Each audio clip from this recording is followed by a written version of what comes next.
আমরা দেশকে ভালোবাসি বলেই 5ই আগস্টে আমরা বলেছিলাম আওয়াজ দিয়ে আমাদের সহকর্মীদেরকে, জানি আমাদের অন্তরে অনেক ব্যথা, অনেক কষ্ট, অনেক দুঃখ। আমাদের নেতৃবৃন্দকে আমাদের থেকে কেড়ে নেওয়া হয়েছে, সবগুলো অফিস সিলগালা করে রাখা হয়েছে, দলের নিবন্ধন বাতিল করে দেওয়া হয়েছে, শেষ মুহূর্তে দিশাহারা হয়ে আমাদেরকে নিষিদ্ধ ঘোষণা করা হয়েছে। এই কাজগুলো আর কারো ক্ষেত্রে ঘটে নাই। আমি জানি, আমরা জানি আমাদের অন্তরে অনেক কষ্ট, কিন্তু দেশকে, মানুষকে আমরা ভালোবাসি। এই ভালোবাসার জায়গা থেকে আমরা অনুরোধ করছি, সবাই শান্ত থাকুন, ধৈর্য ধরুন এবং দেশ গড়ায় অংশগ্রহণ করুন।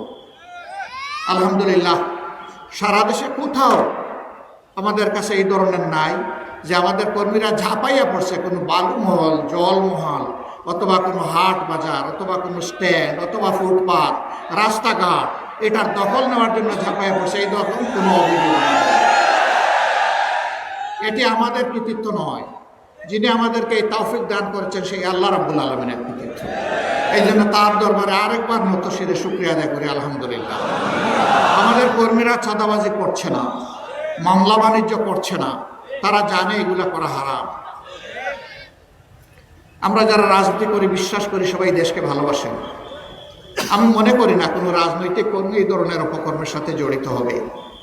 যদি কেউ ভুলক্রমে হয়ে যান, তাদের কাছে বিনয়ী অনুরোধ, প্লিজ বন্ধুগণ, এতগুলা জীবনের প্রতি যারা চলে গেল, আমাদেরকে এই পরিবর্তনটা এনে দিয়ে গেল, যেটাকে স্বাধীনতা বলা হয়েছে, যার কারণে আপনি কথা বলতে পারছেন, আমি কথা বলতে পারছি, স্বস্তিতে একটু ঘুমাতে পারছি, তাদের প্রতি মেহেরবানি করে প্লিজ প্লিজ অ্যান্ড প্লিজ একটু শ্রদ্ধা দেখান, একটু সম্মান দেখান।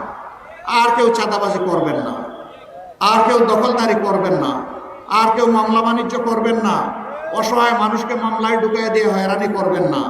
সে কোনো দলের হলেও না, যদি সে অসহায় হয়, যদি সে কালপ্রিট হয়, তার নামে 100 বার মামলা করেন, আমার কোনো আপত্তি নাই। কিন্তু নিরীহ একটা মানুষকে আপনার মামলার তালিকায় ঢুকাবেন না, এফআইআরে ঢুকাবেন। যদি ঢুকান, মনে রাখবেন আল্লাহ তাআলা আপনার সব কিছু, আমার সব কিছু দেখছেন। আমি আশা করি সবার কাছে আমার এই অনুরোধটা যাবে।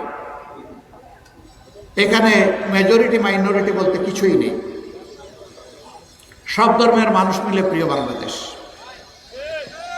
বাংলাদেশের সংবিধান সবাইকে সমান অধিকার দিয়েছে। অতএব যারাই এদেশের নাগরিক, ধর্মীয় পরিচয় তার কাছে থাকবে, কিন্তু সে দেশের ধর্ম বর্ণ নির্বিশেষে একজন মর্যাদাবান নাগরিক। এবং আমাদের সংবিধান যে অধিকার দিয়েছে, আমার ওই ভাইয়ের যে অধিকার, আমারও সেই অধিকার।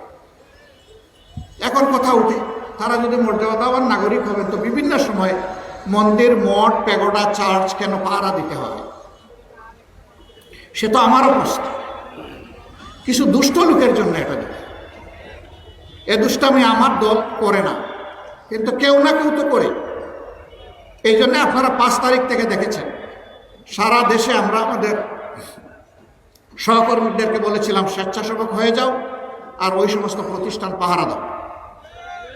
কেউ যদি ব্যক্তিগতভাবেও তোমাদের কোনো সহযোগিতা চায়, তার বাড়িটা পাহারা দিবে। এই পাহারাতে যদি কেউ সন্তুষ্ট না হয়, বলবো যে আপনার বারান্দায় আমাকে একটা বিছনা পেতে দেন, আমি এখানে ঘুমাবো এবং পাহারা দেব। আলহামদুলিল্লাহ, এক নাগাড়ে 15 দিন আমাদের কর্মীরা সকল ধর্মের ভাই বোনদের পাশে ছিল।